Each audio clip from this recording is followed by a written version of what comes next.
मैं आज फिर से शुरुआत करना चाहूँगी धन्यवाद की एक झड़ी लगाकर, क्योंकि जहाँ तक मैं पहुँची हूँ उसमें बहुत बड़ा हाथ हमारे माननीय प्रधानमंत्री जी श्री नरेंद्र मोदी जी का है।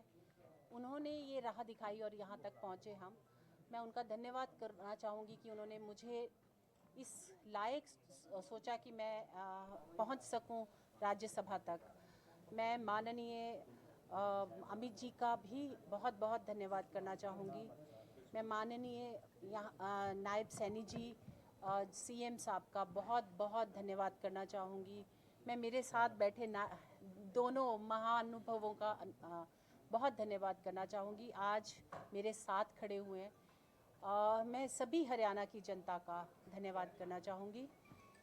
मैं सबसे पहले ये कहना चाहूँगी कि मेरे को इसलिए चुना गया कि मैं जन सेवा कर सकूं और हरियाणा की जनता की सभी प्रॉब्लम्स मैं राज्यसभा तक ले जा सकूं। यहाँ की बढ़ोतरी के लिए यहाँ के कोई भी काम जो मेरे लायक होंगे, जो मुझे कहे जाएंगे, मैं उनको राज्यसभा तक पहुँचाऊँ। मैं यहाँ की महिलाओं के लिए, क्योंकि मैंने 9 साल महिलाओं के लिए काम किया, तो मैं फिर से एक बार हरियाणा की महिलाओं और देश भर की महिलाओं के लिए मैं कहना चाहूँगी कि हमारे माननीय प्रधानमंत्री का ये बहुत बड़ा एजेंडा है और उन्होंने जो पॉलिसीज़ और स्कीम्स बनाई हैं महिलाओं को, वो घर घर तक पहुँचे। ये मेरी प्राथमिकता रहेगी, इस पे मैं काम करूँगी।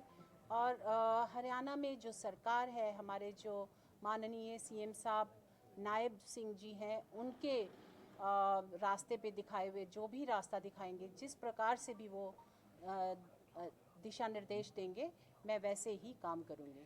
मैम, लंबे समय से आपने पार्टी के ज़मीनी कार्यकर्ता के रूप में काम किया है। पंचकुला जो चंडीगढ़ से बेहद नज़दीक है, वहाँ पर भी आपने पार्टी के लिए लंबे समय तक आपने सेवा की है। तो हरियाणा से आपका एक कहीं ना कहीं जुड़ाव पहले से ही रहा है।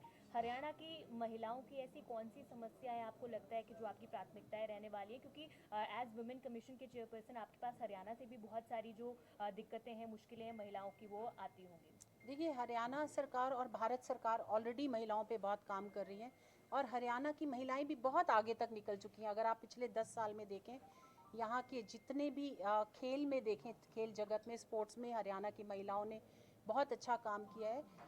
फिर भी एक जेंडर इक्वालिटी की बात, जो समाज में जो चेंज आना चाहिए, उस पर मैं ज़रूर काम करना चाहूँगी। वो समाज की सोच के ऊपर है।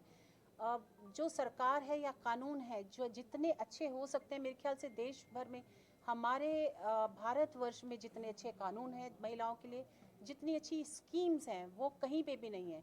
फिर भी समाज में जो बदलाव आना है, जो सोच में बदलाव आना है, उस पर मैं ज़रूर काम करूँगी। रेखा जी, एक रामचंद्र जांगड़ा जी हैं, आज उन्होंने बयान दिया है कि किसान आंदोलन के दौरान जो साल भर चला, उसमें हरियाणा से बड़ी संख्या में महिलाएं 700 के आसपास उन्होंने आंकड़ा दिया है, गायब हुई हैं, मिली नहीं है। क्या इस तरह की कोई शिकायत आपको मिली थी? ये इस पर काम किया था कोई? मुझे ऐसी कोई रिटन कंप्लेंट नहीं मिली थी पहले, लेकिन हाँ, एक किसान आंदोलन के टाइम एक रेप का केस आया था, वो उसको हमने लिया था और उस पर काम भी किया था। उस पर हमने पुलिस कंप्लेंट भी कराई थी, लेकिन ये गायब होने वाली मैंने पहली बार सुनी है। तो ये 700 महिलाओं को नाम, हाँ, ये पहले कभी नहीं आया सामने तो और मेरे ख्याल से मीडिया के सामने भी नहीं आया। इसमें कोई तहकीकात करवाएंगे? अब तो आप राज्यसभा भी जा रहे हैं। यदि ऐसी चीज़ मेरे सामने आएगी और कुछ तथ्य होंगे तो ज़रूर कराऊंगी। धन्यवाद। वन इलेक्शन ये बहुत बड़ा सुधार है, बहुत बड़ा सुधार है, जो हम बहुत वर्षों से इंतज़ार कर रहे थे और इस पे बात कर रहे थे। मुझे लगता है ये ऐसी एक बदलाव लाएगा कि जो बहुत लाखों करोड़ों रुपए हमारे देश में और लोगों की जो एनर्जी वेस्ट होती थी, वो नहीं होगी और एक समय की बर्बादी, ह्यूमन रिसोर्सेज की बर्बादी, पैसे की बर्बादी, वो रुकेगी।